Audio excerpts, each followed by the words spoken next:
છે બનાસકાંઠા જિલ્લાનું પાલનપુર અને પાલનપુરનું જે રામલીલા મેદાન છે ત્યાં સ્વદેશી અપનાવો અને એ સ્વદેશી અપનાવોના સૂત્ર સાથે સર્જનમાં શક્તિ, કળામાં પ્રગતિ, સખી બહેનોની સ્વનિર્ભરતા જ એ જ સમૃદ્ધિ છે.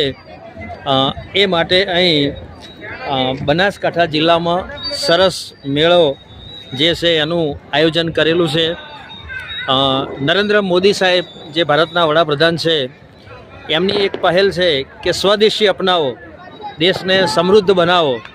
અને આ દેશને સમૃદ્ધ બનાવવા માટે સ્વદેશની અંદર જ, એટલે કે જે પ્રોડક્ટ આપણા દેશમાં જ બને છે એ પ્રોડક્ટને આપણે જો ઉપયોગમાં લઈએ તો ચાઇના હોય, અમેરિકા હોય કે કોઈ પણ કન્ટ્રી હોય અને જો એ ટેરિફ નાખવાની વાત કરે છે તો એ ટેરિફનાથી ડરવાની કોઈ જરૂર નથી.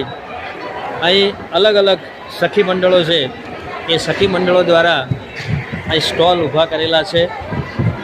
સૌથી પહેલો આ જે સ્ટોલ છે એ બનાસકાંઠા જિલ્લાનો છે.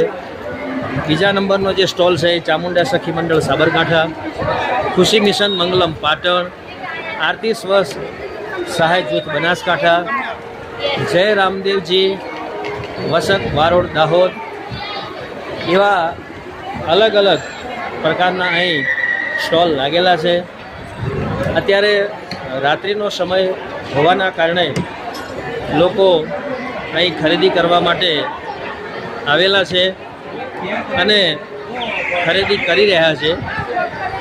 સ્વદેશી જે કંઈ વસ્તુઓ છે એ સ્વદેશી વસ્તુઓની જે બનાવટ છે એ બનાવટ દરેક સ્ટોલની અંદર મૂકેલી છે.